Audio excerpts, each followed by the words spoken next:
स्वागत है बच्चों फिजिक्स इट्स इजी में। और आज हम लोग बात करने वाले हैं कक्षा 11 के अध्याय 2 मात्रक तथा मापन पर। इसमें वैसे हम पहले कई वीडियो बना चुके हैं, पूरा चैप्टर हमारा कवर हो चुका है, पर कुछ महत्वपूर्ण अंश जिस पर हम एक बार पुनः बात करना चाहते हैं, मैं कुछ नए वीडियोज़ आप लोगों को दे रहा हूँ। इसी कड़ी में इसके पहले हमने महत्वपूर्ण भौतिक राशियों के विमीय सूत्र देखे थे। करीब 27-28 विमीय सूत्रों को किस प्रकार से निकाला जाता है इसके बारे में डिटेल्ड चर्चा कर चुके हैं हम लोग। यदि आपने वो हमारा वीडियो नहीं देखा है तो डिस्क्रिप्शन के अंदर आपको लिंक मिल जाएगा, उस लिंक की सहायता से आप उस वीडियो को देख लें तो आपको विमीय सूत्र किस प्रकार से निकाले जाते हैं, लगभग सभी महत्वपूर्ण भौतिक राशियों के विमीय सूत्र आपको वहाँ पर सीखने को मिलेगा कि किस प्रकार से निकाले गए हैं। आज की हमारी जो बात होगी वो विमीय विश्लेषण से संबंधित होगी, अर्थात विमीय सूत्र का किस प्रकार से उपयोग किया जाता है। इसमें कुछ 3-4 बातें हैं। तो सबसे पहली हम बात करना चाहेंगे कि भौतिक समीकरण की शुद्धता की जांच करना। तो हम विमीय सूत्र की सहायता से किसी दी गई भौतिक समीकरण की शुद्धता की जांच किस प्रकार से कर सकते हैं, हम इसको आज देखना चाहेंगे। इसके पहले मैं आपको एक छोटा सा सिद्धांत बताना चाहूँगा, उसको बोलते हैं विमीय समांगता का सिद्धांत।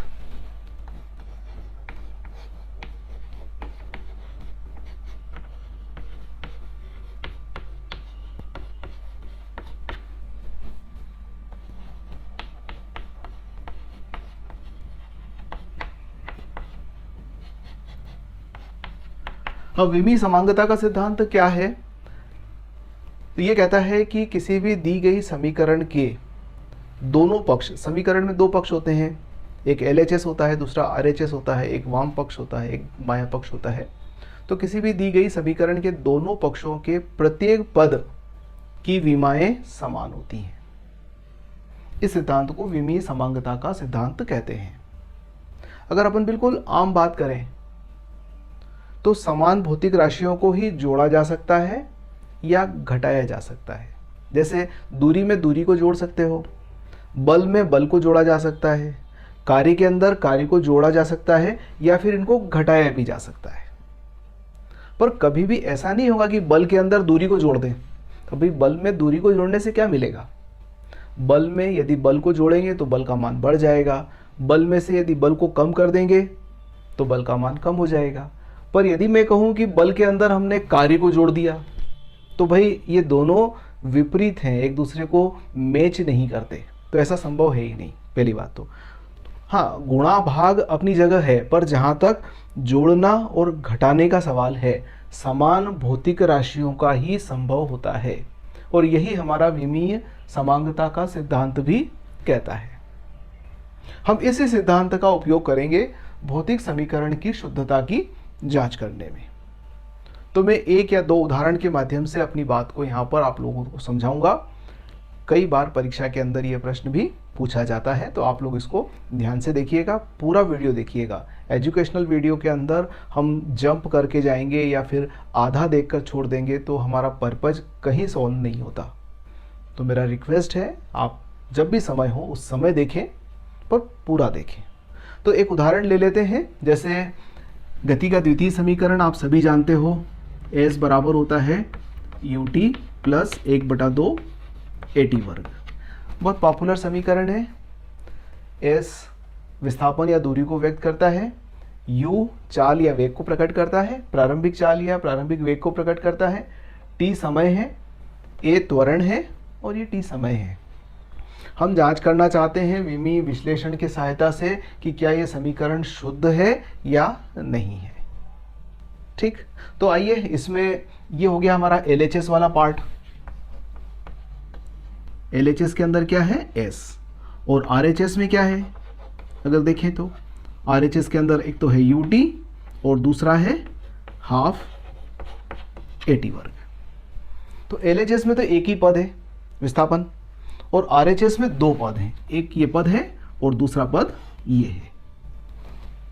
तो कुल मिलाकर विमीय समांगता कहती है कि इस पद की विमा इन दोनों पदों की विमाओं के बराबर होगी तो यह समीकरण सही है, अन्यथा गलत माना जाएगा। तो देख लेते हैं भाई LHS की विमा क्या कहती है और RHS के प्रत्येक पद की विमा क्या कहती है, पृथक पृथक करके देख लेंगे तो हमें मालूम हो जाएगा। तो आइए हम देखते हैं LHS की विमा, या LHS का विमीय सूत्र लिख दें। तो LHS का विमीय सूत्र क्या बन जाएगा, इधर हमारा विस्थापन है S, तो देखिए विस्थापन यानी कि m की घात 0, L और t की घात 0। ये LHS का विमीय, वैसे ये बराबर करके हमने लिखा हुआ है इसलिए समीकरण कहलाता है वास्तव में। तो ये वाला सूत्र कहलाता है, और यदि हमने S के बराबर लिख दिया तो ये विमीय समीकरण बन गया। पर ठीक है, चलेगा, हमारा उससे कोई ज़्यादा फर्क नहीं पड़ता। तो S बराबर हमने लिखा है m की घात 0, L t की घात 0, ये इसका विमीय सूत्र हो गया। अब आइए RHS के अंदर अगर हम बात करें तो RHS का विमीय सूत्र,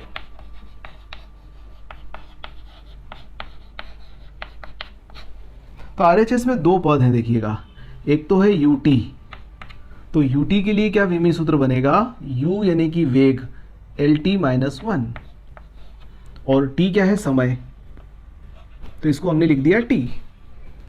समझ में आ रही बात। U वेग का विमीय सूत्र शॉर्ट में लिखा है हमने, तो L T माइनस 1 और ये T। अब मैं इसको पूरी तरह से लिख देता हूं, तो देखिए m की घात 0 है, L और t की घात -1 और +1 मिलकर 0 हो गया। तो ut का विमीय सूत्र क्या आ गया, m की घात 0, L और t की घात 0। इसी प्रकार से दूसरा वाला पद, ये पहला वाला पद हो गया इसका, और ये दूसरा वाला पद क्या है, 1/2 AT वर्ग। अब 1/2 तो संख्या है, और संख्या का कोई विमीय सूत्र होता नहीं है ना, तो 1/2 का तो कोई विमीय सूत्र नहीं है। हाँ, त्वरण का विमीय सूत्र जरूर हम जानते हैं, वो होता है LT माइनस 2, और इधर आ गया आपका t की घात 2, t वर्ग है तो t की घात 2। अब आप इसको भी मिला लेंगे तो क्या मिलेगा हमें, m की घात 0, L और t की घात 0। 0 क्यों, -2 और +2, 0 हो गया, m है ही नहीं इसलिए 0 हो गया, और L बच गया। अब आपके पास में 3 समीकरण हैं, 1, ये 2 और ये 3, यानी कि LHS का विमीय सूत्र RHS के प्रत्येक पद के विमीय सूत्र के बराबर है क्या। यदि उत्तर हाँ है तो दिया गया समीकरण शुद्ध है। तो निश्चित रूप से समीकरण 1, 2, 3 से, समीकरण 1, 2 एवं 3 से हम कह सकते हैं कि LHS का विमीय सूत्र RHS के प्रत्येक पद के विमीय सूत्र के समान है, अतः दिया गया समीकरण सत्य है या फिर शुद्ध है कह सकते हैं आप। तो इस प्रकार से हमने विमीय विश्लेषण के द्वारा एक उदाहरण लेकर किसी भौतिक समीकरण की शुद्धता की जांच की। हम तो आइए एक नए उदाहरण के साथ में फिर से हम लोग किसी दी गई भौतिक समीकरण की शुद्धता की जांच कर लेते हैं। एक समीकरण लिखता हूं मैं यहां पर, 1/2 mv वर्ग बराबर mgh। आप शायद जानते होंगे कि ये 1/2 mv वर्ग क्या है। ये गतिज ऊर्जा का व्यंजक है, और mgh क्या है, स्थितिज ऊर्जा का व्यंजक। यानी कि यहाँ पर हम ये कह रहे हैं कि दी गई गतिज ऊर्जा दी गई स्थितिज ऊर्जा के बराबर है। अब देखते हैं कि क्या गतिज ऊर्जा का व्यंजक और स्थितिज ऊर्जा के व्यंजक सही रूप में लिखे गए हैं। तो विमीय विश्लेषण के द्वारा हम शुद्धता की जांच करना चाहेंगे। तो वही विमीय समांगता का सिद्धांत उपयोग में लेना है हमें, अर्थात LHS की विमा और RHS की विमाओं की तुलना करना है। तो यहाँ पर लिखेंगे विमीय समांगता के सिद्धांत से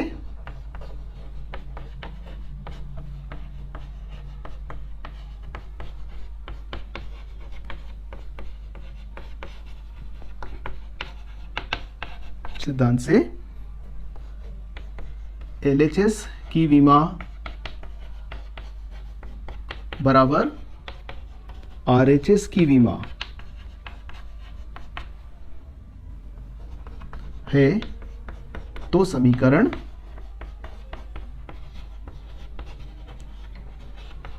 शुद्ध है। अब ठीक है, LHS की विमा पता लगाओ और RHS की विमा का पता लगाओ, ताकि हम ये डिसाइड कर सकें कि क्या LHS की विमा और RHS की विमाएं समान है। तो LHS का विमीय सूत्र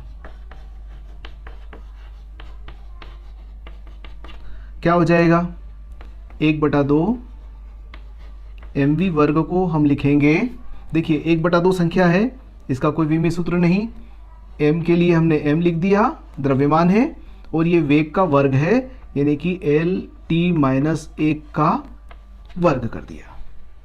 ध्यान दीजिएगा, m द्रव्यमान m हो गया और v वेग है, वेग यानी कि LT-1 और इसका वर्ग है तो वर्ग लगा दिया। अब इन दोनों को आप इकट्ठा कर लेंगे तो क्या मिलेगा, m L वर्ग t की घात -2, ये वर्ग से L वर्ग हो गया, इस वर्ग से -2 घात हो गई।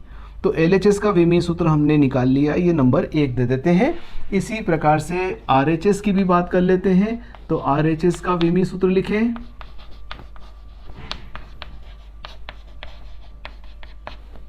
क्या हो जाएगा, mgh, m द्रव्यमान, g गुरुत्वीय त्वरण यानी कि LT-2 और h ऊंचाई यानी कि L। ध्यान दीजिएगा, प्रत्येक पद m द्रव्यमान, g गुरुत्वीय त्वरण और h ऊंचाई, सभी के विमीय सूत्र हमने लिख दिए। अब क्या करेंगे, कॉमन कर लेंगे, तो m L और L मिलकर हो गया L वर्ग और T-2 पहले से था, ये समीकरण 2 हो गई। तो अब आप कह सकते हो कि समीकरण 1 व 2 से क्या मिला, LHS की विमा बराबर RHS की विमा, यानी कि m L वर्ग T-2 बराबर m L वर्ग T-2 सही है। तो सिद्ध हो गया हमारा कि दी गई भौतिक समीकरण शुद्ध है। तो 2 उदाहरण के माध्यम से हमने किसी भी दी गई समीकरण की शुद्धता की जांच की। अगले वीडियो में हम विमीय विश्लेषण का दूसरा अनुप्रयोग करेंगे कि यदि विभिन्न भौतिक राशियों के संबंध हमें मालूम है कि ये एक दूसरे पर निर्भर करती हैं, तो हम उसकी सहायता से समीकरण का निर्माण कैसे कर सकते हैं। तो ये हम अगले वीडियो में देखने वाले हैं। धन्यवाद।